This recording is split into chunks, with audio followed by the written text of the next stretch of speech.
Hello everyone, welcome back to my channel Foster Academy and I hope you are well and healthy. और देखिए NVS की हमारी next class है, class number 6 और यहाँ पर हम नेक्स्ट टॉपिक अपना डिस्कस करेंगे।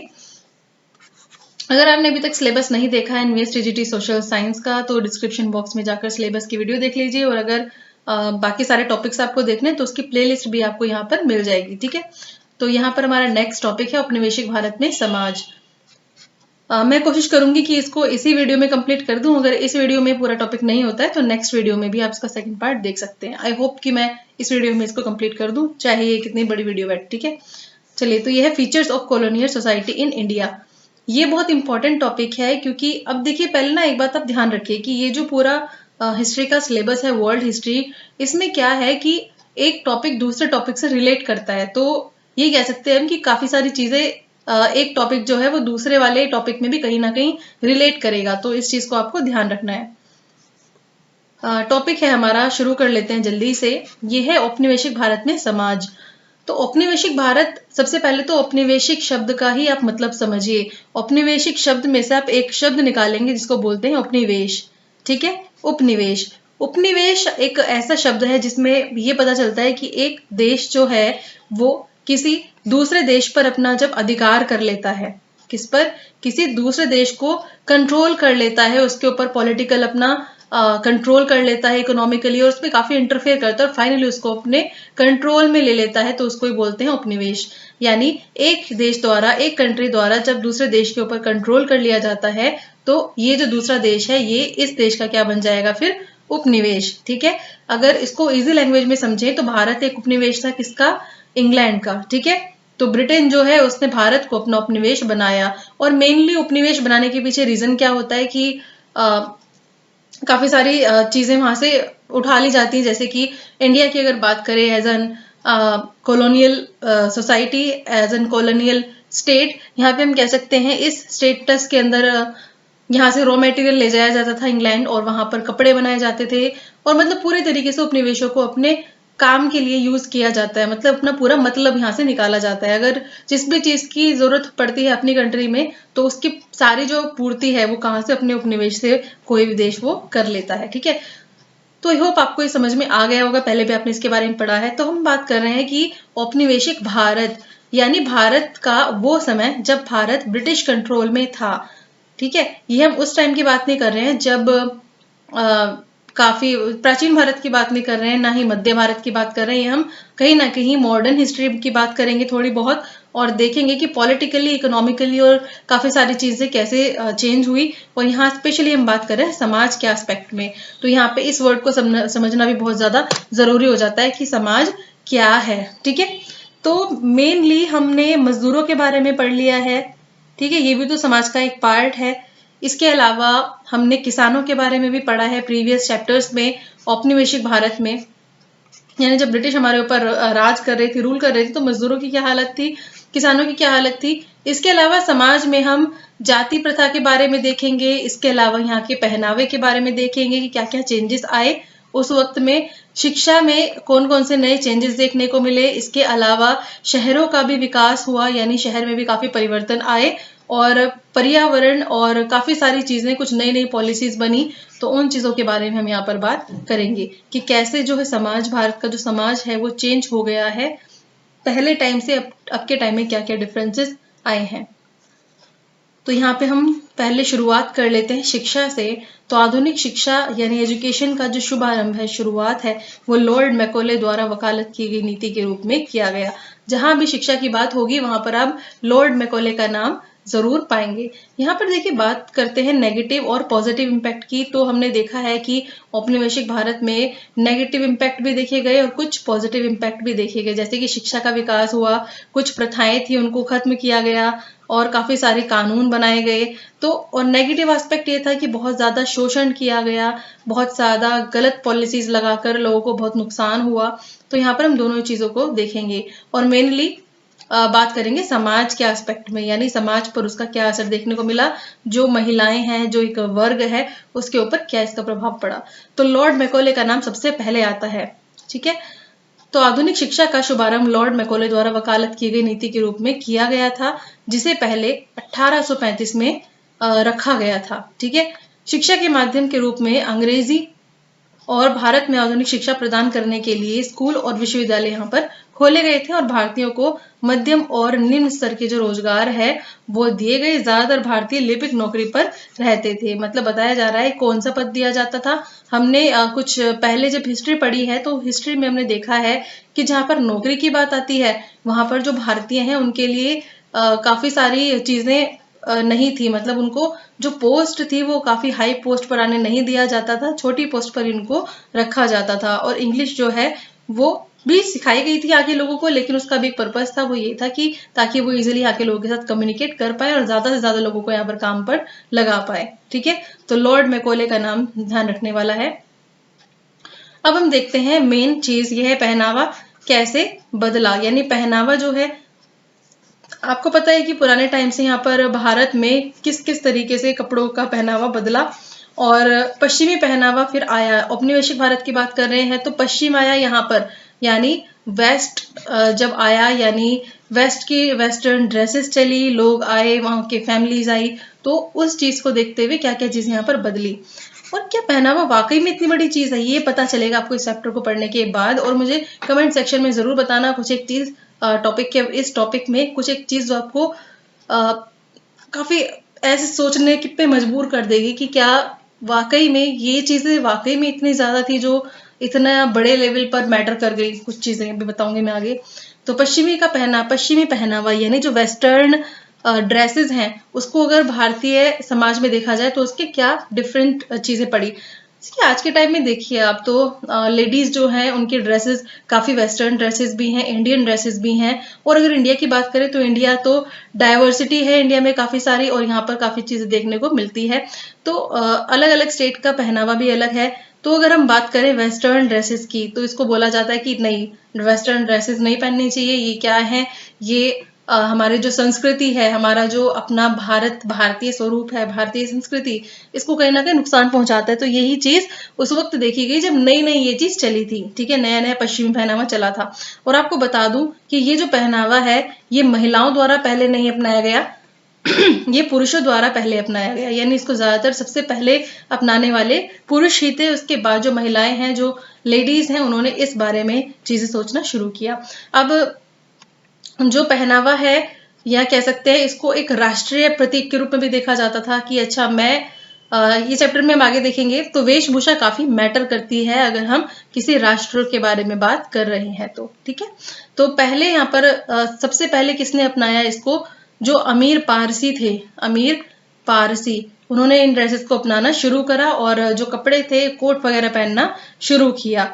और ये जो कोट वगैरह थे ये आधुनिकता के तौर पर देखा, यानी मॉडर्न बन गए हम इसको पहनकर। ठीक है, ये चीज सामने आई। वेस्टर्न ड्रेसेस जो थी इसको कुछ एक वर्गों ने, ठीक है, काफी ज्यादा कह सकते हैं या फिर काफी जल्दी एक्सेप्ट कर लिया था। कुछ लोगों का कहना था कि हमारे जो पारंपरिक ड्रेस है, ट्रेडिशनल ड्रेस है, अगर उसको हम छोड़ देंगे तो हमारी जो आइडेंटिटी है, हमारी जो अस्मिता है, उसका नुकसान होगा और वो खत्म हो जाएगी। यानी इंडियंस जो है, हम इंडियंस नहीं रहेंगे। अब हम वेस्टर्न कल्चर को अगर ड्रेसेस अपना लेंगे तो हम भी वेस्टर्न ही बन जाएंगे, तो हमारे में फर्क क्या रह गया। तो लोग काफी हेजिटेट होने लगे। और क्या कुछ लोग जिन्होंने अपनाया उन्होंने ट्राउजर्स पहनने शुरू किए, हैट लगानी शुरू करी, ठीक है, बूट पहनने शुरू करे जैसे अंग्रेज पहनते थे। तो इसको काफी लोगों ने नेगेटिव तरीके से भी देखा। सेकंड हम अगर चीज देखें,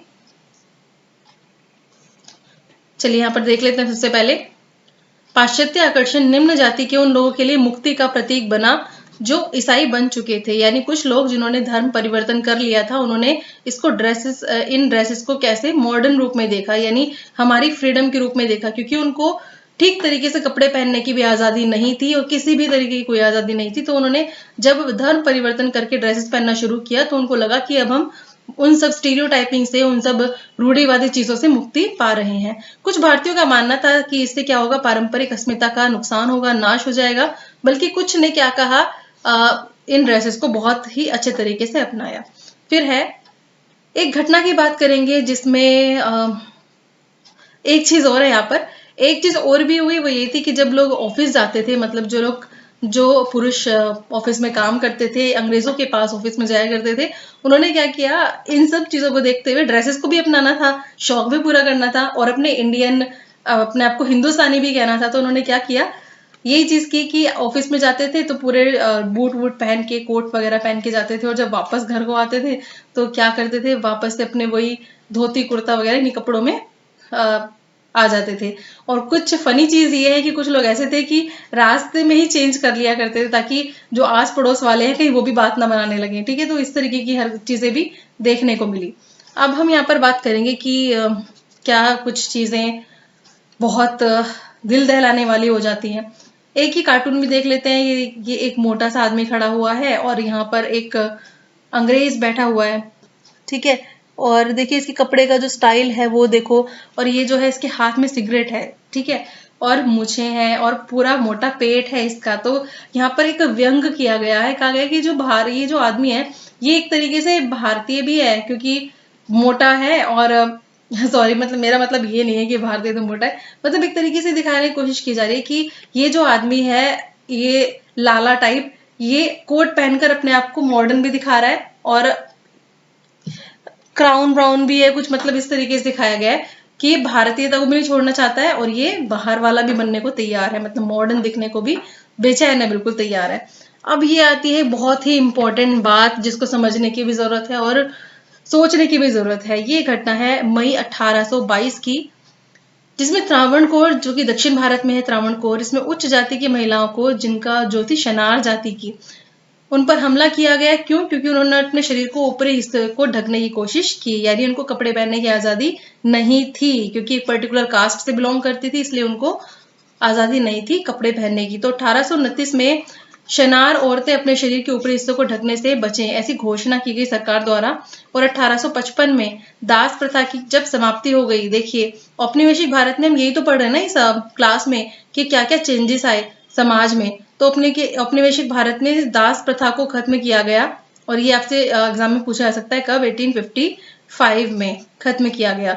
तो क्या थे, जो कुछ एक वर्ग थे, वो उनको ऐसा लग रहा था कि सोसाइटी से हमारा जो कंट्रोल है वो अब खत्म होने लगा है, हम जिन लोगों के ऊपर अपना प्रभुत्व स्थापित कर रहे थे, वो प्रभुत्व हमारे हाथ से जा रहा है और ये लोग अब स्वतंत्र हो रहे हैं। तो दास प्रथा खत्म हो गई। इसके अलावा अब क्योंकि कपड़े वपड़े पहनने लगे हैं लोग, तो इनका अधिकार नहीं है कपड़े पहनना, तो कपड़े क्यों पहन रहे हैं, इस चीज को लेके उन पर हमले हुए।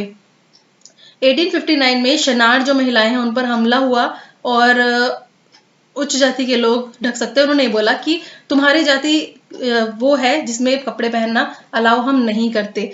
तो ये तो बहुत अमानवीय सी चीज है कि एक इंसान को अपने खुद के बारे में सोचने की भी आजादी नहीं है, वो पूरे तरीके से दूसरे के ऊपर डिपेंडेंट रहे कि जो दूसरे बोलेंगे मुझे वही काम करना है। तो ये चीज काफी गलत है, और इस चीज को लेके काफी बवाल भी हुआ था और काफी चीज देखने को मिली। लेकिन जो लेडीज थी उन्होंने सोच लिया था कि अब हमें इस तरीके से नहीं रहना है। तभी यहाँ पर मैंने पहले जो बताया था कि जो लेडीज थी उन्होंने कपड़े पहनने शुरू किए और अपना धर्म परिवर्तन जब किया, तो बहुत मतलब लोगों को दिखाते थे कि देखो हमने अब कपड़े पहने हुए हैं। तो ये मतलब सोचने वाली बात है कि क्या कपड़े पहनना भी एक इतनी बड़ी चीज थी उस वक्त में, इस इन सब स्टीरियोटाइपिंग को लेके, है ना।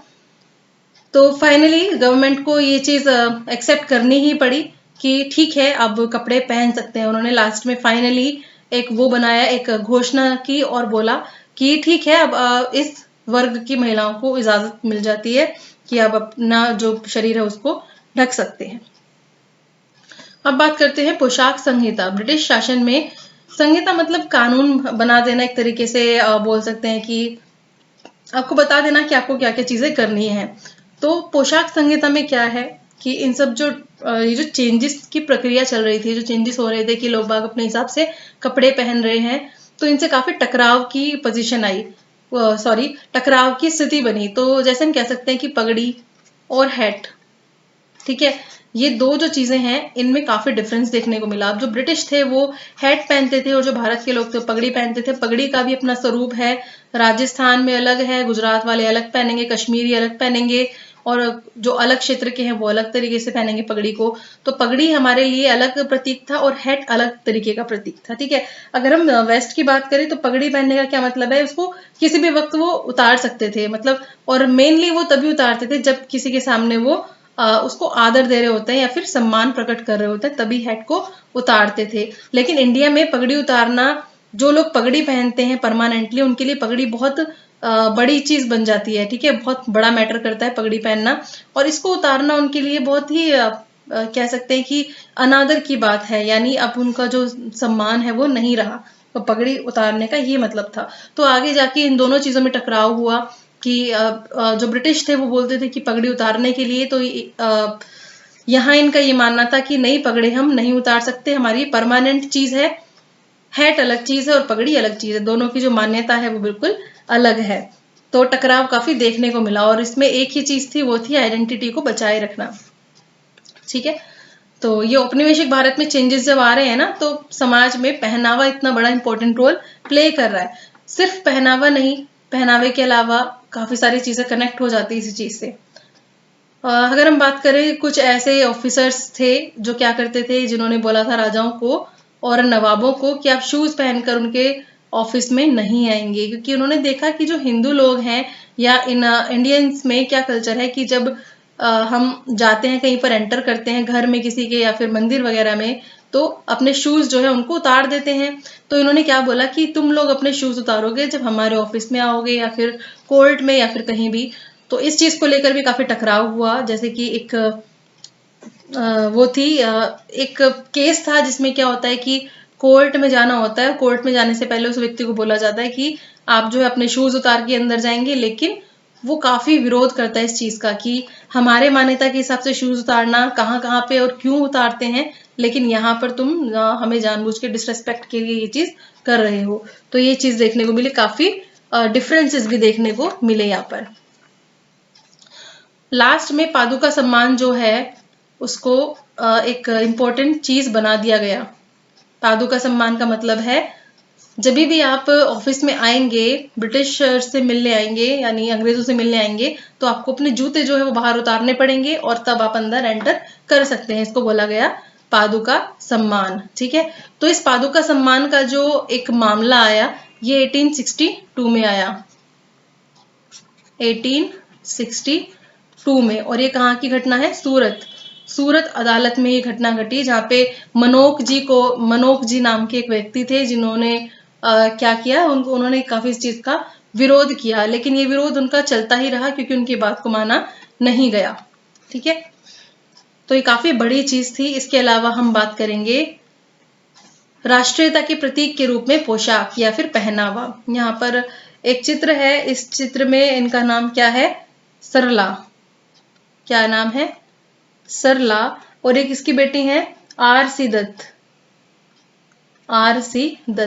इन्होंने कैसी पारसी साड़ी पहनी हुई है और इसमें मखमल का काम हो रखा है। तो ये चीज यहाँ पर दिखाई गई है कि एक तरीके से भारतीय परिधान में दिख रही है ये, ऐसा ही यहाँ पर इस पिक्चर में भी दिखाया गया है। क्योंकि वेस्टर्न ड्रेसेस आ रही थी तो उस हिसाब से चीजें चेंज हो रही थी। और ये बात और होती है कि जब कोई सेलिब्रिटी या फिर कोई बड़े घराने का उस चीज को पहनता है, तो फिर सभी लोग जो कॉमन लोग हैं, कॉमन पीपल हैं, वो भी उस चीज को फॉलो करते हैं। तो एक तरीके से कॉमन लोगों में कुछ लोग अगर हटकर कोई चीज करते हैं तो उसको बहुत ज्यादा प्रोटेस्ट से गुजरना पड़ता है, यानी विरोध से गुजरना पड़ता है। ये सिचुएशन यहाँ पर देखने को मिली। और काफी वर्ग भेद भी थे, जैसे उच्च वर्ग, निम्न वर्ग, इस तरीके के वर्गों में भी लोगों को डिवाइड कर दिया गया था कि आपको किस तरीके के ड्रेसेस पहननी है, किस तरीके के अपने परिधान को रखना चाहिए, ठीक है। चलिए नेक्स्ट अब देख लेते हैं, आंदोलन में भूमिका।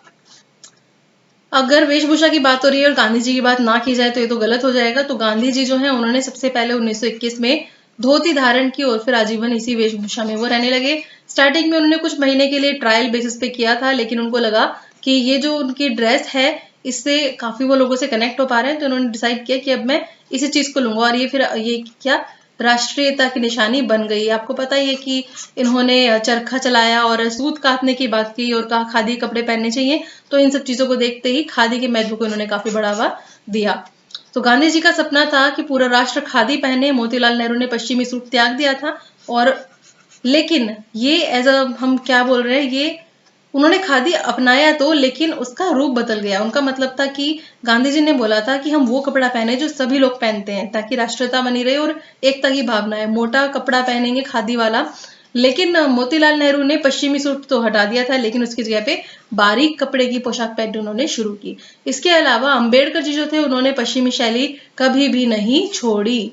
ठीक है, उन्होंने कहा कि नहीं, ये आधुनिकता का प्रतीक है, हम इसको नहीं छोड़ेंगे। इसके अलावा हम बात करें, कुछ ऐसे लोग थे जिन्होंने खादी वो नहीं अपना सके।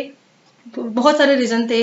देखिए, अगर आज के टाइम में बात करें तो हम मार्केट में जो सामान खरीदते हैं वो कम महंगा पड़ता है अगर कंपेयर करें हम खादी से। खादी के कपड़े जो वो क्वालिटी प्रोडक्ट होते हैं और काफी हैवी क्वालिटी के होते हैं, तो ऑब्वियस सी बात है महंगे आएंगे ही।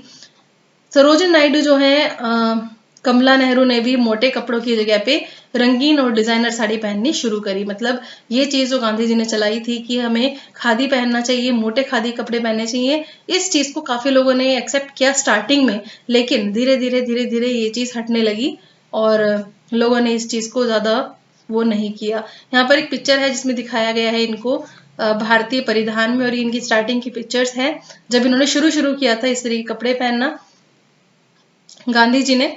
और इसके अलावा ये यूरोप यात्रा के बारे में है, और ये इन्होंने पगड़ी पहनी हुई है, तो काफी सारी चीजें यहाँ पर देखने को मिल रही है। कोट के साथ पगड़ी एक तरीके से दोनों चीजों का कॉम्बिनेशन बताता है कि ये भारतीय कल्चर को भी मानते हैं, प्लस अगर जरूरत पड़े तो ये यूरोपीय कल्चर को भी एक्सेप्ट करते हैं। इसके अलावा आपको पता ही है कि ये दक्षिण अफ्रीका गए थे, और स्टार्टिंग में तो इन्होंने क्या किया था, सिर नहीं मुंडवाया हुआ था, मतलब गंजे नहीं थे उस वक्त तो बाल रखे हुए थे और चोटी कटवा दी थी इन्होंने, क्योंकि बाहर सब लोग मजाक उड़ाते।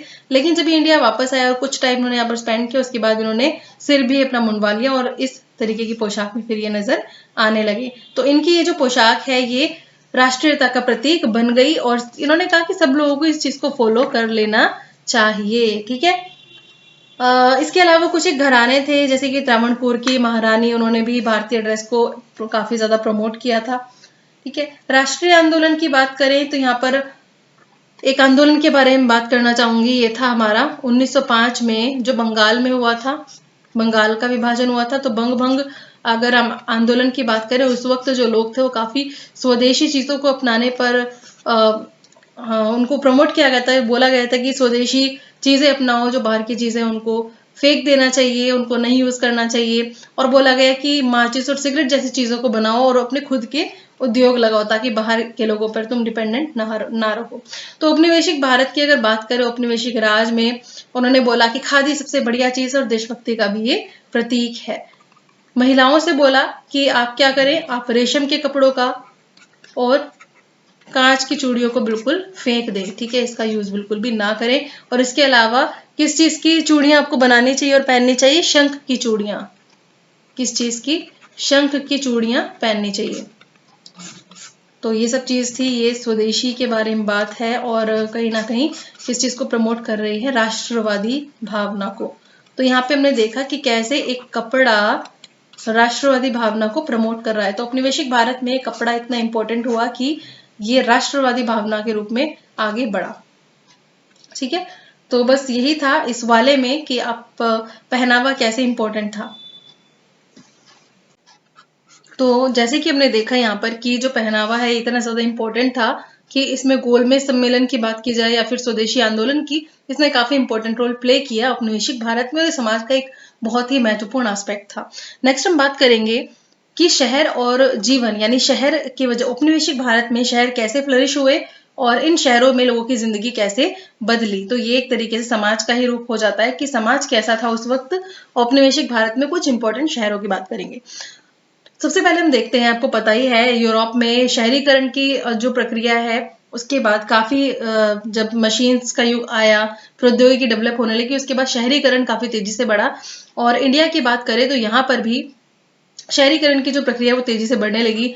किसी स्थान का शहर के रूप में विकसित होना, यानी एक जगह जो अब बड़ी विकसित होने लगी है और वहां पर शहर बनने लगा है, शहर बसने लगा। और शहर की क्या विशेषता होती है कि यहाँ पर आपको फैसिलिटीज काफी मिलने लगती है, काफी सुविधाएं मिलने लगती है शहर में। तो शहरों का विकसित होना ही क्या कहलाता है, शहरीकरण।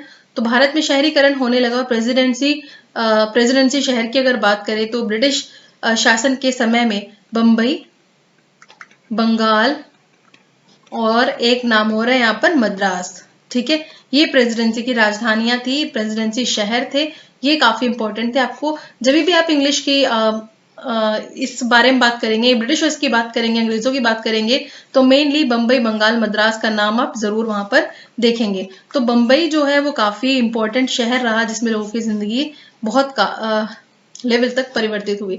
तो बम्बई शहर जिसकी आबादी बढ़ती ही जा रही थी क्योंकि यहाँ पर नई नई चीजें डेवलप हो रही थी। हमें पता है कि मेनली शहर वो स्टार्टिंग के टाइम में शहर वो बने जहाँ पर बड़े बड़े बंदरगाह थे, जहाँ पर वेयर हाउसेस होते थे, जहाँ पर लोगों को काम मिल जाता था, जहाँ पर एजुकेशन मिल सकती थी, या फिर घर बड़े बड़े होते थे, घरों की संख्या ज्यादा होती थी, या फिर दफ्तर कह सकते हैं, ऑफिसेस काफी वहां पर होते थे। तो ऐसे ही इन जगहों पर काफी सारी सुविधाएं होती है। बम्बई भी एक ऐसा ही शहर था और काफी तेजी से फैला क्योंकि यहाँ पर रोजगार के साधन बहुत ज्यादा होने लगे थे। आवास जो है उसमें काफी परिवर्तन आने लगा था। भूमि विकास, क्योंकि शहरीकरण हो रहा है, लोग आ रहे हैं, तो भूमि का विकास करना भी जरूरी है। इसके अलावा सिनेमा आपको पता ही है, बम्बई में है, मुंबई में है, सिनेमा काफी एक बड़ी इंडस्ट्री है। इसके अलावा संस्कृति में भी चेंज देखने को आया। तो सबसे पहले हम यहाँ पर बात करेंगे इस महत्वपूर्ण शहर के बारे में। तो बम्बई जो है ये इतना बढ़िया लेवल पे कैसे पहुंचा, या फिर कह सकते हैं इसका शहरीकरण क्यों हुआ, इसी का ही क्यों हुआ। पहले तो हमने लास्ट चैप्टर में बात की थी, या फिर लास्ट क्लास में बात की थी कि पहले सूरत बंदरगाह काफी इंपॉर्टेंट था गुजरात का, लेकिन धीरे धीरे वो शिफ्ट हो गया कहाँ पर, बम्बई में। शिफ्ट होने का मतलब है कि सूरत की इंपॉर्टेंस अब कम होने लगी क्योंकि वो जो पुराने व्यापारी थे उनका रोल कम होने लगा, और यूरोपियंस के आने की वजह से यूरोपियन व्यापार का जो मार्केट में एक तरीके से कह सकते हैं कि लेवल अच्छा चल रहा था, तो बम्बई जो है वो उस हिसाब से काफी फ्लरिश हुआ। और बम्बई जो है ये 7 टापुओं का समूह था और इस पर पुर्तगालियों का नियंत्रण था उस वक्त। हम कब की बात करें, 17वीं शताब्दी की। इसके ऊपर किसका नियंत्रण था, पुर्तगालियों का यहाँ पर नियंत्रण था, कंट्रोल था। 1661 में, ये इंपॉर्टेंट है, 1661 में ब्रिटेन के राजा जिनका नाम क्या था, चार्ल्स द्वितीय, इनकी शादी किससे हुई, पुर्तगाल की राजकुमारी से हुई, और जिसकी वजह से ये जो शहर है इसके ऊपर किसका कंट्रोल हो गया, इसके ऊपर कंट्रोल हो गया अब ईस्ट इंडिया कंपनी का, ठीक है। और ये काफी इंपॉर्टेंट एक बंदरगाह के रूप में, एक पोर्ट के रूप में अब फ्लरिश होने लगा मुंबई शहर। तो इसके साथ एक और बात है कि कपड़ा उद्योग, यानी कपड़ा जो निर्यात किया जाता था यहीं से, तो ये काफी इंपॉर्टेंट इसका रोल इसलिए यहाँ पर बन गया। पहले गुजरात से होता था लेकिन अब इसकी जगह किसने ले ली, बम्बई शहर ने ले ली। और इसके अलावा कपास, अफीम का भी यहाँ पर क्या किया जाता था, इनको यहाँ पर भेज सकते थे, ठीक है। ये काफी इंपॉर्टेंट पोर्ट बन चुका था। पोर्ट बना है तो यहाँ पर रोजगार के साधन भी आएंगे, हमें लोगों की जरूरत पड़ेगी। जब एक जगह पर काम होगा तो वहां पे लोगों को लाया जाएगा, और कोशिश क्या होती है कि आसपास के लोग ही यहाँ पर काम करने आ जाए, ठीक है। और अंग्रेजों ने जब अंग्रेज मराठा वॉर जब खत्म हुए उसके बाद 1819 में इसको, बम्बई को अपना प्रेसिडेंसी राजधानी घोषित किया था, ठीक है। किसने, अंग्रेजों ने 1819 में इसको अपना प्रेसिडेंसी राजधानी घोषित किया। और इसके आसपास काफी ज्यादा चीजें फ्लरिश होने लगी, जैसे कि कपड़ा मिलें खुलने लगी। अगर हम बात करें कि बम्बई में पहली सूती कपड़ा जो मिल है वो कौन से ईयर में लगी, वो लगी 1854 में, ठीक है। और इसके बाद तो फिर मिलें खुलती चली गई। इनका नंबर जो है 1929 में बढ़ के 85 तक हो गया, और उसके बाद ये काफी हद तक बढ़ती ही रही। और यहाँ से काम करने वाले जो लोग थे वो कहाँ से आते थे, वो रत्नगिरी से आते थे, क्योंकि आसपास का एरिया है तो लोगों को काफी ज्यादा आसानी रहती थी काम करने के लिए। और पलायन भी हो रहा था, मतलब लोग शिफ्ट हो रहे थे, शायद गाँव से शहरों की तरफ बढ़ रहे थे, और उसके पीछे रीजन यही था कि रोजगार उनको काफी ज्यादा मिल रहा था। 1919 से 1926 के बीच की अगर हम बात करें तो मजदूरों में सबसे ज्यादा नंबर किसका था, औरतों का था, ठीक है। मतलब सबसे ज्यादा नंबर तो नहीं कहेंगे, लेकिन 23% नंबर उस हिसाब से काफी था। औरतों के हिसाब से मजदूरों में 23% नंबर काफी था। और ये चीज बढ़ती गई और काम औरतें जो हैं, वो जो लेडीज हैं, वो भी इस फील्ड में ज़्यादा से ज़्यादा अब जाने लगी थी। इसके अलावा हम नेक्स्ट अगर पॉइंट की बात करें तो वो है कि यहाँ पर रोजगार के साधन में सबसे पहले तो पोर्ट था, दूसरा रेलवे का निर्माण शुरू हो गया था, तो रेलवे के निर्माण से भी लोगों को काफी ज्यादा काम मिलने लगा था। ठीक है, एक और रीजन था, ये था 1888 से लेके 89 में कच्छ जो है उसके कुछ इलाके में क्या पड़ गया था, अकाल की प्रॉब्लम आ गई थी, तो इसकी वजह से यहाँ से बहुत सारे लोग कहाँ पर आ गए, बम्बई आकर शिफ्ट हो गए। ठीक है, तो इनके आने से क्या हुआ, 1898 में प्लेग महामारी फैल गई। मतलब काफी ज्यादा लोग, मतलब इन दोनों को अलग अलग देखते हैं, अलग अलग घटनाओं के रूप में देखते हैं। 1888 में अकाल पड़ा जिसकी वजह से लोग मुंबई आए। इसके अलावा 1898 में प्लेग एक बहुत बड़ी महामारी के रूप में अब आने लगा, तो लोग यहाँ से हटके कहाँ आने लगे, शहरों में आने लगे। और शहरों में हम स्पेशली बात करें बम्बई की, तो लोग इतने ज्यादा आ गए थे कि लगभग 30,000 लोग एक्स्ट्रा आ गए थे, जिनको सरकार ने, जिनको गवर्नमेंट ने वापस से भेज दिया कि हम आपका इलाज यहाँ पर नहीं कर सकते, क्योंकि यहाँ के जो लोग हैं हमारे बम्बई के, उनको ही इलाज ठीक से मिल नहीं पा रहा है, तो हम तुम्हें इलाज कहाँ से प्रोवाइड करवाएंगे। तो ये वाली चीज है। बाढ़ से आगे लोगों की, इसके अलावा अब जब लोग आएंगे तो आवास की प्रॉब्लम होगी। इसके अलावा आवास के लिए काफी ज्यादा चौल वगैरह बनवाए गए। ठीक है, इसमें हम दो जगह देखेंगे, एक तो नेटिव होते थे जो यहीं के लोग थे, यानी मजदूर वगैरह, ये लोग यहीं रहते थे आसपास, मुंबई के आसपास के एरिया में। ठीक है, काम वाम उनको करना होता था। इसके अलावा दूसरा जो पार्ट था जहां पर दूसरे लोग रहते थे, वो थे यूरोपियन लोगों के लिए, यानी यूरोपीय लोग। अब आप देख सकते हैं एरिया, अगर नेटिव जहाँ रहेंगे वो जगह ज्यादा अच्छी नहीं होगी, बीची बीची जगह होगी, काफी ज्यादा मकान होंगे। लेकिन जो इनके वाला एरिया होगा जहाँ पर ये यूरोपीय लोग रहते थे, यहाँ पर जो मकान की व्यवस्था है वो काफी बड़ी थी, यानी इनके रहने की जो जगह थी वो काफी साफ सुथरी थी और बिल्कुल ही अलग थी, विकसित भी थी। यहाँ पे सारी फैसिलिटीज थी, एक तरीके से कह सकते हैं यूरोपीय, जो उपनगर के रूप में कह सकते हैं, उपनगर में रहा करते थे। तो इस तरीके से देख सकते हैं काफी भेदभाव देखने को मिला नेटिव्स के लिए और यूरोपियंस के लिए, उनको रहने की जगह बिल्कुल अलग दी जाती थी। चौल, अब हम बात करें चौल की, तो चौल में ये लोग रहते थे मजदूर जो ठसाठस भरे हुए हैं, बस आए जा रहे हैं। यहाँ के जो मूल निवासी थे वो कम थे, लेकिन जो बाहर से आने वाले लोग थे वो ज्यादा थे। तो चौल में किराया ज्यादा कर दिया और एक ही रूम में कई फैमिली रहने लगी, मतलब बहुत ज्यादा लोग शिफ्ट होने लगे। इंग्लैंड वाली हालत हो गई, जैसे इंग्लैंड में हो गया था ना, कि वहां पर क्या चीज बनी, टेनेमेंट बने थे। ये एक ऐसी जगह थी जहाँ पे लोगों को रखा जाता था, मतलब आवास सुविधा दी जाती थी, लेकिन इसके बदले में किराया लिया जाता था और बहुत ही खराब कंडीशंस होती थी रहने की। कुछ ऐसी सिचुएशन बम्बई शहर में भी हो गई, तो लोगों का स्वास्थ्य पर इसका नेगेटिव इम्पैक्ट पड़ा कि लोगों को रोजगार तो मिला, लेकिन स्वास्थ्य पर बहुत ज्यादा नेगेटिव इम्पैक्ट लोगों को देखने को मिला। काफी छोटे छोटे घर थे, काफी प्रॉब्लम्स हुआ करती थी। इसके अलावा एक वर्ड लिख रही हूँ मैं यहाँ पर, मुखिया। यानी ये जो बड़े लोग थे, इनके घरों की अगर बात करें तो इनके घर काफी अच्छे एरिया में हुआ करते थे, काफी बड़े बड़े हुआ करते थे। इसके अलावा इसमें दबे कुचले वर्ग भी यूज किया गया है शब्द चैप्टर में। ठीक है, मतलब इस टॉपिक में अगर हम देखें तो दबे कुचले वर्ग को यूज किया गया है, वो वर्ग जिनको हमेशा कंट्रोल में रखा जाता है और इनको कभी भी ऊपर उठने नहीं दिया गया। तो इसलिए इनको स्टार्टिंग में क्या हुआ इनके साथ, कि जहां भी रहने जाते थे तो इनको एक तो जगह नहीं मिलती थी रहने के लिए, ऊपर से इनको कास्टिज्म के वजह से काफी प्रॉब्लम देखने को मिलती थी। कोई घर भी किराए पे नहीं देता था, तो इनको मजबूरी में ऐसी जगह रहना पड़ता था जो कि रहने लायक जगह ही नहीं हुआ करती थी। किराया तो वहां भी देना था और वहां भी देना था, लेकिन इनको ऐसा घर मिलता था जहां पर वो रहने की कंडीशंस बिल्कुल भी सही नहीं थी। यहाँ पर एक इंपॉर्टेंट चीज बता रही हूँ आपको, 1898 में city of Bombay improvement trust, city of Bombay improvement trust ये लाया गया। ठीक है, और इस ट्रस्ट का काम क्या था, इस ट्रस्ट का काम था जो कि ऐसे मकान जो कि गलत तरीके से बने हुए हैं उनको हटाने का काम था। और इस ट्रस्ट की योजना की वजह से लगभग 64,000 लोग हैं, उनके जीवन पर प्रभाव पड़ा और उनको वहां से हटना पड़ा और अपनी प्रॉपर्टी से, सुविधाओं से हाथ धोना पड़ा, एक तरीके से कह सकते हैं।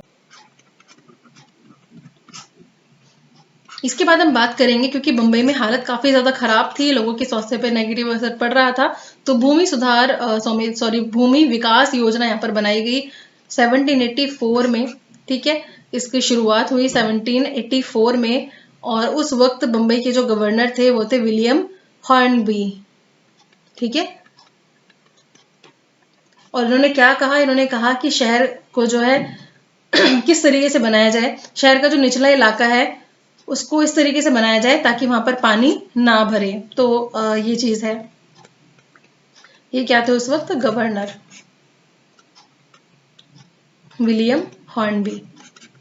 1784 में योजना बनी, इस योजना के अंतर्गत काफी काम किया गया। इस एक योजना में ही काफी सारी अलावा काफी परियोजनाएं चलाई गई, और इनका सबका मेन पर्पज यही था कि रहने की जो सुविधाएं हैं वो सही की जाएं। 1864 में मालाबार हिल से, नाम तो आपने सुना ही होगा, मालाबार हिल से कोलाबा, ठीक है, इनको भी विकसित करने का ठेका दिया गया, यानी कॉन्ट्रैक्ट दिया गया किसको? बैंक बे रिक्लेमेशन कंपनी को, बैंक बे रिक्लेमेशन कंपनी। ठीक है, नेक्स्ट हम बात करेंगे अब पर्यावरण की। अब हम बात करते हैं कि बंबई में जिस तरीके से काफी चेंजेस आ रहे थे, यहाँ पे एक चीज और है जिसने समाज में काफी इंपॉर्टेंट रोल प्ले किया, वो है सिनेमा। आपको पता ही, सिनेमा में सबसे पहले हम अगर फिल्मों की बात करें तो दादा साहेब फाल्के द्वारा, दादा साहेब फाल्के अवार्ड भी आपने सुना होगा, दादा साहेब फाल्के द्वारा एक मूवी बनाई गई जिसका नाम था राजा हरिश्चंद्र, और एक कब लाई गई? 1913 में। वैसे ही एक फिल्म बनाने की बात नहीं थी, एक तरीके से एक छोटी सी चीज हुई थी कि जो हरिश्चंद्र सखाराम भाटवाडेकर है, उन्होंने 1896 में मुंबई में क्या किया था, हैंगिंग गार्डन्स में एक, क्या कह सकते हैं कि कुश्ती का एक मुकाबला था, उसको अपने कैमरे में कैद कर लिया, यानी उसको कैमरे में अपने उतार लिया, और यही भारत की पहली मूवी थी। और कुछ टाइम बाद दादा साहेब फाल्के ने मूवी ही बना डाली राजा हरिश्चंद्र। तो ये भारत की पहली मूवी थी। इसके बाद समय बीतता गया और 1925 तक आते आते जो बम्बई है वो फिल्म सिटी कहलाने लगी। ठीक है, इसको फिल्मों की राजधानी अब कहा जाने लगा बम्बई को। इसके अलावा जो एम्प्लॉयमेंट है वो भी धीरे धीरे बढ़ने लगा, और ज्यादातर लोग जो इसमें फिल्म इंडस्ट्री में काम करने आते थे, ये आते थे लाहौर से, कलकत्ता से, इसके अलावा मद्रास, इन शहरों से यहाँ पर इन्होंने आना शुरू किया। और सिनेमा के आने से सोसाइटी में काफी चेंजेस देखने को मिला, लोगों को नई नई चीजों के बारे में पता चला। इसके अलावा कुछ एक कॉन्सेप्ट थे जो कि पहले लोगों को बिल्कुल नहीं पता थे, मतलब पता भी थे पर उसके बारे में ज्यादा बात नहीं होती थी, और मूवीज के आने के बाद उनमें ज्यादा बात होने लगी, उन टॉपिक्स पे। जैसे कि हमने भी देखा कि काफी हद तक रोजगार जैसे जैसे लोगों को मिला, वैसे वैसे वहां पर मजदूरों की काफी समस्या भी देखने को मिली। जैसे उनको फायदा भी हो रहा था, लेकिन कुछ जगहों पे नुकसान हो रहा था, जैसे कि आवाज की दिक्कत होने लगी थी, और स्वास्थ्य पे नेगेटिव इम्पैक्ट पड़ने लगा था लोगों के। ऐसे ही एक पर्यावरण की भी एक जरूरी पॉइंट है, पर्यावरण की समस्या देखने को मिली। इंग्लैंड में अगर हम बात करें इंग्लैंड की, तो वहां पर, वैसे तो हम भारत की बात कर रहे हैं, पर क्योंकि औद्योगिकरण का जो स्टार्टिंग पॉइंट था वो इंग्लैंड ही था, तो वहां पर लीड्स, मैनचेस्टर जैसे जो शहर थे काफी फ्लरिश हो गए थे, और वहां पर भी प्रॉब्लम हुई। सेम सिचुएशन यहाँ इंडिया में भी हुई, और क्योंकि जो जंगल है वो तो खत्म किए जा रहे थे, नई नई फैक्ट्रीज लग रही थी, तो फैक्ट्रियों के लगने से धुआंधार होने लगा था, आसमान काला होने लगा था, क्योंकि इनके लिए कोयले की जरूरत पड़ने लगी थी। तो काफी हद तक पर्यावरण का जो है वो नुकसान होने लगा था। पारिस्थितिकी और पर्यावरण का जो तालमेल है वो ठीक से अब बैठ नहीं रहा था। तो यहाँ पर हम बात करें कलकत्ता शहर की, तो यहाँ पर वायु प्रदूषण जो है वो काफी हद तक बढ़ चुका था, क्योंकि इतना ज्यादा यहाँ पर धूल होने लगी कि पूरा आसमान एकदम काला धुआंधार होने लगा। इसके लिए हम बात करें 1855 में रेलवे लाइन यहाँ पर शुरू हुई, और उसकी वजह से भी काफी चीज देखने को मिली, और काफी धुआंधार से मामला देखने को मिला, सिचुएशन। इसको देखते हुए भारत का पहला शहर ये रहा कलकत्ता।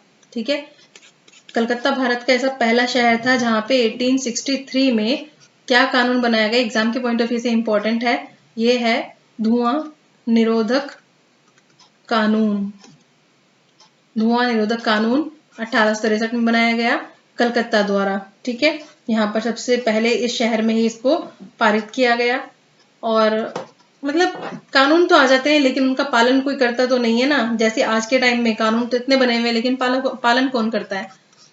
1920 की अगर बात करें तो यहाँ पे चावल मिल जो थी, ठीक है, यहाँ पर किस चीज की जगह, कोयले की जगह पे किस चीज का यूज होने लगा था, जो धान की भूसी होती है, और इस वजह से जो धुआं है वो काफी बढ़ने लगा था, आसपास के लोगों को काफी नुकसान हुआ इस चीज को लेके। लेकिन क्या था, वही बात है, काफी कमीशंस बैठाए जाते हैं, योजनाएं बनाई जाती हैं, लेकिन फाइनली होता कुछ भी नहीं। तो कानून बन तो जाते हैं लेकिन उनको इम्प्लीमेंट किया ही नहीं जाता ढंग से, और ना ही कोई उसको मानता है। तो क्या औपनिवेशिक भारत में आज की सिचुएशन भी कुछ ऐसी ही तो होती जा रही है ना, इतनी सारी फैक्ट्रीज हैं, सब कुछ चीजें हैं, लेकिन जो कानून बनाए जाते हैं उन पे कोई ठीक तरीके से काम नहीं करता है।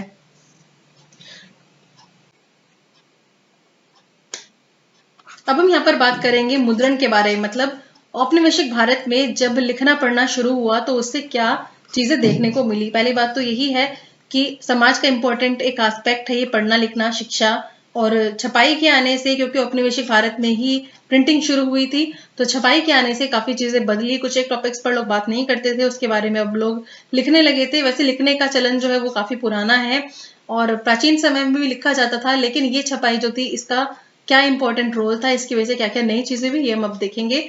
यहाँ पर है कि भारत में संस्कृत, अरबी, फारसी और बहुत सारी ऐसी क्षेत्रीय भाषाएं थी जिनमें हस्तलिखित पांडुलिपियों की पुराने समृद्ध परंपरा थी। पांडुलिपि होती है वो जो कि हाथ से लिखी जाती थी। आपको पता ही पुराने समय में पांडुलिपियां काफी मिली हैं, लेकिन इनका नुकसान ये होता है कि ये काफी खराब हो जाती हैं, ज्यादा लंबे समय तक नहीं चल पाती। लेकिन जो भी कुछ था, हमें इतिहास के बारे में काफी कुछ इनसे पता चलता है। पांडुलिपियां जो है वो ताड़ के पत्तों या फिर हाथ से बने कागज पर नकल कर बनाई जाती थी। इनकी उम्र बढ़ाने के विचार से इन्हें जिल्द या तख्तियों में बांध दिया जाता था ताकि ये ज्यादा लंबे समय तक चल सके। पूर्व औपनिवेशिक काल यानी औपनिवेशिक भारत के उपनिवेश बनने से पहले बंगाल में ग्रामीण क्षेत्रों में प्रारंभिक पाठशालाओं का बड़ा जाल था, लेकिन विद्यार्थी जो है वो आमतौर पर किताबें नहीं पढ़ते थे। पता ही है ना आपको पुराने समय में कैसे होते थे विद्यार्थी और अध्यापक। ऐसा होता था कि यहाँ पर टीचर है, यहाँ पर बच्चे बैठे हुए, और उनको सस्वर पाठ कराया जाता था। वो बोल कर पढ़ते थे और उसको ही याद करते थे। गुरु अपनी याददाश्त से किताबें सुनाते थे और विद्यार्थी जो है वो उन्हें लिख लेते थे। इस तरीके से कई सारे लोग बिना कोई किताब पढ़े ही साक्षर बन जाते थे, क्योंकि वो लेवल कुछ अलग ही था।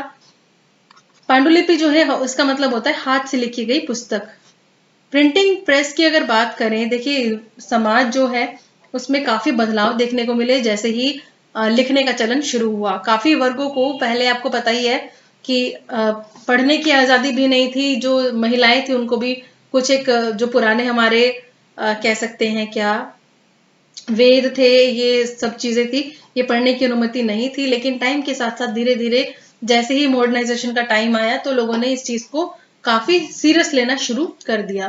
तो 1974 की बात 1674 की बात करें तो एक कोंकणी एवं कन्नड़ भाषाओं में लगभग 50 पुस्तकें छापी जा चुकी थी। और कैथोलिक पुजारी जो थे 1579 में कोचीन में पहली तमिल किताब छापी गई और 1713 में उन्होंने पहली मलयालम पुस्तक छापी। तो कितनी बड़ी चीज है ना पहली बुक छपना। आज के टाइम में हम बुक्स से पढ़ते हैं तो इतना इंपॉर्टेंट चीज लगती नहीं है, लेकिन अगर सोचा जाए कि जब पहली बार बुक छपी होगी तो कितने लोग एक्साइटेड हुए होंगे, कितना पढ़ने के लिए गए होंगे। जिनके पास पैसे नहीं भी थे वो भी जोड़ तोड़ के पैसे इकट्ठे करके चीजें खरीदा करते थे। ठीक है, जेम्स ऑगस्टस हिक्की ने 1780 में बंगाल गजट नामक एक साप्ताहिक पत्रिका का संपादन शुरू किया। ये इंपॉर्टेंट है एग्जाम के पॉइंट ऑफ व्यू से। गंगाधर भट्टाचार्य ने बंगाल गजट का प्रकाशन शुरू किया। बंगाल गजट जो है वो पहला भारतीय अखबार था जिसे गंगाधर भट्टाचार्य ने प्रकाशित करना शुरू किया। या कि क्या है, पहला भारतीय अखबार। ठीक है, देखिए क्योंकि छपाई की बात हो रही है तो यहाँ पर धार्मिक सुधार भी होंगे ही।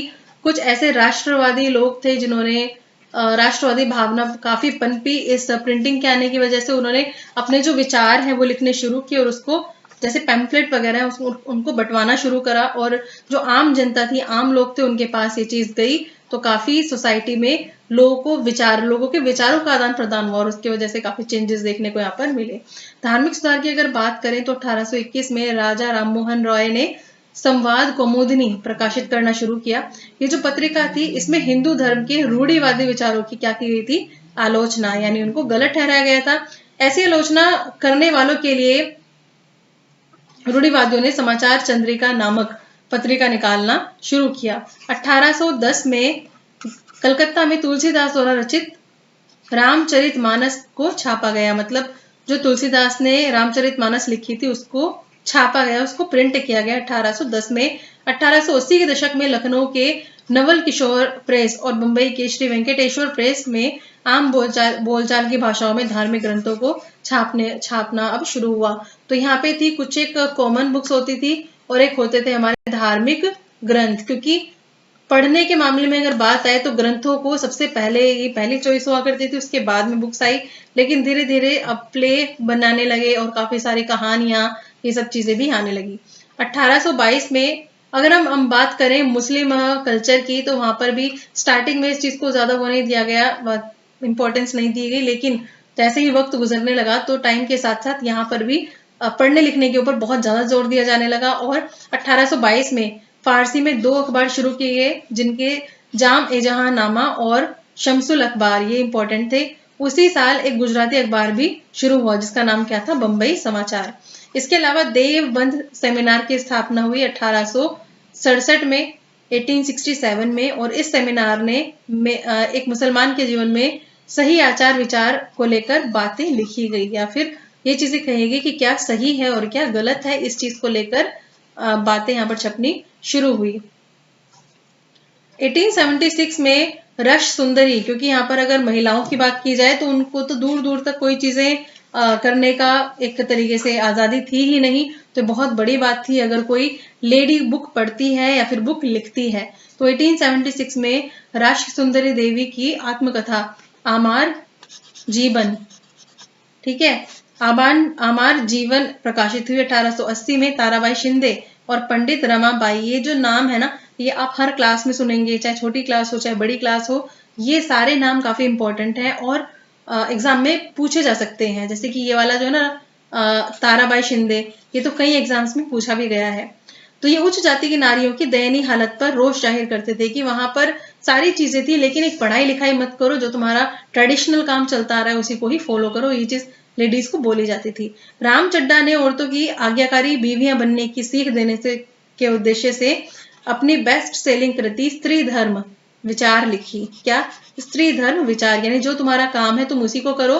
तुम्हें क्या करना है? पति की सेवा करनी है, पहले पिता के घर में रहना है, एक आज्ञाकारी बेटी बनके, जैसे पिता बोले वैसे करना है, फैमिली को देखना है। उसके अलावा एक अच्छी बीवी बनना है, जैसे उसकी फैमिली बोले वैसे करना है। लास्ट में एक माँ का रोल आपको प्ले करना है। नेक्स्ट है 1871 में ज्योतिबा फुले ने अपनी पुस्तक गुलामगिरी लिखी है। वही तो बहुत इंपॉर्टेंट बुक है गुलामगिरी। इसमें उन्होंने जाति प्रथा के अत्याचारों पर भी लिखा है। तो यहाँ पर ये सारी चीजें हमने देखी, काफी सारे इंपॉर्टेंट चीजें हैं इनमें, इन सभी को आपको अच्छे से याद कर लेना है। अगर हम लेडीज की बात करें तो महिलाओं को पढ़ने लिखने की आजादी थी नहीं, कुछ उदारवादी जो विचारक थे उन्होंने इसके बारे में बात की। तो जो लेडीज थी उनको, जैसे कहते हैं ना कि अपनी हेल्प हमें खुद ही करनी पड़ती है, चाहे वो जाति प्रथा हो या फिर किसी धर्म विशेष के बारे में हो या फिर वो किसी विचारधारा के बारे में हो। जब तक आप खुद ही उसको नहीं समझोगे तो दूसरों को कैसे समझाओगे, वही हुआ महिलाओं के साथ। इसके अलावा 1857 का जो विद्रोह है उसमें प्रेस की स्वतंत्रता के प्रति अंग्रेज हुकूमत का रवैया बदलने लगा और वर्नाकुलर प्रेस एक्ट को 1878 में पारित किया गया। आपको बहुत अच्छे से पता होगा वर्नाकुलर प्रेस एक्ट क्या था। इसमें ये था कि जो भी व्यक्ति थे इसके जो सरकार के अगेंस्ट कुछ लिखेंगे, कुछ चीजें लिखेंगे तो उनको उठा लिया जाएगा वहां से और उनको जेल में डाल दिया जाएगा। उनकी जो प्रेस है वो बंद कर दी जाएगी, उनकी जो कमाने की साधन है उसको पूरे तरीके से खत्म कर दिया जाएगा और अब वो कुछ भी आगे नहीं कर पाएंगे। तो वर्नाकुलर प्रेस एक्ट एक तरीके से विरोध था कि आप सरकार के अगेंस्ट कुछ भी नहीं लिख सकते, मतलब जो सरकार को पसंद है वो तो लिखो लेकिन हमारे अगेंस्ट कुछ भी नहीं लिख सकते। क्योंकि औपनिवेशिक भारत में यही तो मेन पॉइंट है ना कि आपको स्वतंत्रता, एक तरीके से तो हम बोलते हैं कि उपनिवेश के आने बनने के बाद काफी टाइम बाद स्वतंत्रता समानता जैसी चीजें देखने को मिली, लेकिन क्या ये वाकई में था? नहीं, लोगों ने अंग्रेजों के खिलाफ काफी चीजें करी, विद्रोह हुए, काफी आंदोलन चले, उसमें लोग एकजुट हुए, लोग एकता उनमें देखने को मिली। लेकिन जब ये लेवल बढ़ने लगा तो सरकार को लगा कि ये चीजें गलत हो रही हैं और अब तो ये लोग इस चीज का फायदा उठा रहे हैं, ये हमारे हिसाब से तो चल नहीं रहे हैं, तो इनको अब कंट्रोल में फिर से करना पड़ेगा। 1857 के बाद आपको पता है 1858 में अधिनियम बनाया गया था जिसमें काफी सारी चीजों को रिस्ट्रिक्शन में ला दिया गया था। इस कानून ने क्या किया, सरकार को वर्नाकुलर प्रेस में समाचार और संपादीय स्तर पर सेंसर लगाने के लिए अकुत शक्ति प्रदान कर दी। सेंसर का मतलब है किसी चीज को करने के लिए मना कर देना। आपने सेंसर बोर्ड का नाम सुना होगा। तो सेंसर का मतलब होता है जब किसी चीज को हम कट कर देते हैं, वहां से हटा देते हैं, उसको उसके ऊपर रोक लगा देते हैं। तो भारत में आधुनिक उपन्यास का जो विकास है वो 19वीं शताब्दी के बाद ही हुआ था और मराठी का पहला उपन्यास था बाबा पद्मजी, ठीक है, इनके द्वारा रचित यमुना पर्यटन। बाबा पद्मजी द्वारा रचित यमुना पर्यटन जो 1857 में लिखा गया, इसमें एक विधवा की दुर्दशा को दिखाया गया था। तो ये सब टॉपिक्स इनके बारे में लोग बोलना पसंद नहीं करते थे, अब ये चीजें लिखे जाने लगी थी तो इससे लोगों में रोष उत्पन्न हुआ, एक तरीके से कह सकते हैं कि लोग अवेयर भी हुए। इसके अलावा हम इंदुलेखा के बारे में बात करेंगे। इंदुलेखा एक मलयालम का पहला आधुनिक उपन्यास माना गया, तेलुगु भाषा में 1878 में राजशेखर चित्तूरम द्वारा लिखा गया। फिर है, ये अलग अलग है भाई। इंदुलेखा जो है ये मलयालम का पहला आधुनिक उपन्यास है और तेलुगु भाषा में राजशेखर का चरितमु है, ठीक है। हिंदी का पहला उपन्यास परीक्षा गुरु किसने लिखा था, श्रीनिवास द्वारा। और देवकी नंदन खत्री द्वारा चंद्रकांता संतति हिंदी का पाठक वर्ग तैयार हुआ। मतलब इस ये जो चंद्रकांता संतति है इसकी वजह से काफी ज्यादा इनको पॉपुलैरिटी मिली और काफी ज्यादा इसको आगे सराहा गया। तो ये कहा जा रहा है कि लिखने का चलन जो है भारत में वो काफी बड़े लेवल पे अब दिखने लगा और काफी जो समुदाय थे वो इससे अब जुड़ने लगे थे। नेक्स्ट है 19वीं सदी के बंगाली उपन्यास के दो भाग, पहला बीते समय के विषयों पर यानी विषय और दूसरा औरतों की घरेलू परिस्थितियों पर लिखा गया। बंकिम चंद्र चट्टोपाध्याय का पहला उपन्यास ये काफी इंपॉर्टेंट है, दुर्गेश नंदिनी 1865 में बहुत जल्दी ही लोकप्रिय होने लगा। तो इन सब बातों में हमें क्या पता चलता है, काफी बुक्स लिखी गई जिनमें वर्ग शोषण की बात की गई कि सोसाइटी में कैसे उच्च वर्ग और निम्न वर्ग के बीच में डिफरेंस दिखाया गया है, क्या क्या प्रॉब्लम्स यहाँ पे लोगों को झेलनी पड़ती है। इसके अलावा अमीर और गरीब के बीच की सिचुएशन बताई गई है कि कुछ सिचुएशंस में अमीर जो है गरीब का शोषण करता है। इसके अलावा अगर हम बात करें तो महिलाओं की जो हालात है उनको भी दिखाया गया।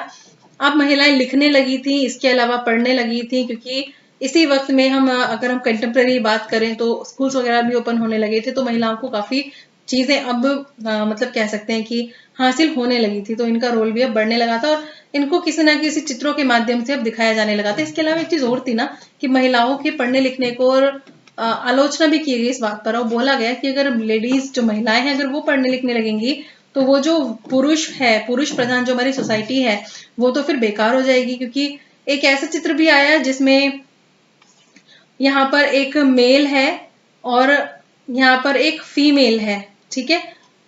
तो फीमेल के गले में जंजीर पकड़ रखी है, यानी मेल का हाथ है और इसने जंजीर पकड़ रखी है और ये लेडी जो है एक तरीके से कहा जा रहा है कि जंजीर में बांधा हुआ है इस लेडी को, और अगर वो पढ़ लिख जाएगी तो क्या हो जाएगा, वो उसके एक लेडी को उसके सिर पे बैठाया हुआ है यहाँ पर कि अगर लड़की पढ़ लिख जाएगी तो वो आपके सिर पर बैठ के रूल करेगी, ये चीज है। तो ऐसा है कि उसको पढ़ाओ लिखाओ मत, नहीं तो वो तुम्हारे सिर पर बैठ जाएगी। तो यही चीज दिखाएगी। इसके अलावा एक दो चार चित्र हैं जिसमें मेज पर बैठे हुए लेडीज को दिखाया गया है जेंट्स के साथ। तो ये चीज भी आई कि फिर तो ये बाहर घूमने लगेंगी और पुरुषों वाले शौक करने लगेंगी। यहाँ पर पुरुषों की जो इम्पोर्टेंस है वो काफी कम हो जाएगी और जो महिलाएं हैं सिर्फ वही बाहर जाएंगी। और इस तरीके से इनका जो काम है ना एक अच्छी माँ का, एक अच्छी वाइफ का, वो अब ये ठीक से नहीं कर पाएंगी, ठीक है। तो आलोचना तो खैर देखने को मिलती ही है, लेकिन आप कितना अच्छा कर सकते हैं ये मैटर करता है। आज के टाइम में भी ये चीज बहुत देखने को मिलती है। जाति प्रथा की अगर बात करें तो ये जो मैटर है ये क्या तो औपनिवेशिक काल का मैटर है, क्या इतिहास का मैटर है और क्या ही ये आधुनिक काल का आज का मैटर है। इस मैटर के ऊपर जितना बात की जाए उतनी कम है। सेम चीज है औपनिवेशिक भारत में भी जाति प्रथा को लेके काफी सारी चीजें हुई और काफी कानून भी यहाँ पर बनाए गए। गुलामगिरी जो बुक है जो ज्योतिबा फुले ने लिखी है वो जाति प्रथा के ऊपर एक तरीके से हम कटाक्ष के रूप में देख सकते हैं कि काफी उस बारे में बात की गई है। तो ये था हमारी क्लास और इसमें हमने अच्छे तरीके से समाज के बारे में पढ़ा कि समाज में कौन कौन सी चीजें होती हैं जो इम्पैक्ट डालती हैं। यहाँ पे हमने मेनली बात करी पहनावे की कि कैसे पहनावा समाज का एक रूप ले लेता है और औपनिवेशिक भारत में ये राष्ट्रवाद से कैसे जुड़ा। मैंने आपको बताया कि किसान मजदूर इस बारे में हमने प्रीवियस चैप्टर में बात कर ली है इंडिया में, तो वो उसके साथ ही कवर हो जाएगा। इसके अलावा यहाँ पर हमने इम्पोर्टेंट शहरों की बात की और शहरों के अलावा हमने यहाँ पर उपन्यास या फिर प्रिंटिंग वगैरह के बारे में बात भी की है। देन आई होप आपको चीजें अच्छे से समझ में आ गई होंगी। कुछ एक इंपॉर्टेंट चीजें जो यहाँ पर मैंने मेंशन की हैं। इसके अलावा नेक्स्ट क्लासेस में रशियन रेवोल्यूशन, फ्रेंच रेवोल्यूशन, इसके अलावा 1857 का रिवोल्ट, ये सब हम अच्छे से पढ़ेंगे। एंड आई होप आपको सब कुछ समझ में आ गया होगा और आपकी प्रिपरेशंस काफी अच्छी चल रही होंगी। अपकमिंग क्लासेस में एमसीक्यूज मैं आपको प्रोवाइड करवाऊंगी वंस मैं फिनिश कर दूं एक बार आपका ये इतिहास वाला चैप्टर है, हिस्ट्री आपकी फिनिश हो जाए एक बार, तो यहाँ पर मैं आपकी काफी वीडियोस से हेल्प करने वाली हूँ एमसीक्यूज के थ्रू। आई विल ट्राई कि मैं यहाँ पर 6 से 7 वीडियो दे दूं जिसमें एमसीक्यूज की आपकी काफी सारी प्रैक्टिस हो जाए और सारी इसी टॉपिक से रिलेटेड होंगी। ठीक है, काफी बच्चे पूछ रहे हैं कि चैप्टर्स के बारे में, ऐसा कोई एक चैप्टर नहीं है जिसमें से आप पढ़ सकते हैं। ये आपके 9, 10th, 11th, 12th की बुक है जिनमें से कहीं से भी आप, क्योंकि ये जो टॉपिक्स है ना, ये ऐसा नहीं है कि आपको लिखे हुए मिल गए हैं कहीं पर कि अच्छा इसको पढ़ लो तो आपका क्लियर हो जाएगा।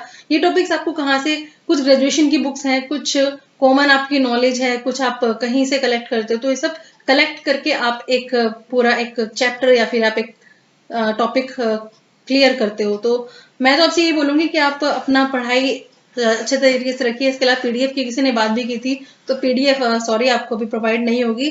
बाद में मैं कोशिश करूंगी अगली बार दूं, लेकिन इस बारी क्योंकि थोड़ा सा मुझे टाइम की प्रॉब्लम होती है, तो आप थोड़ा सा कोऑपरेट कर दीजिए मेरे साथ। तो यहाँ पर मैं आपको क्लास प्रोवाइड करने की पूरी कोशिश करूंगी। बस आपका सपोर्ट चाहिए, ऐसे बने रहिए मेरे साथ और ऐसे मैं आपको आगे क्लास प्रोवाइड करती रहूंगी। Thank you so much for watching this video.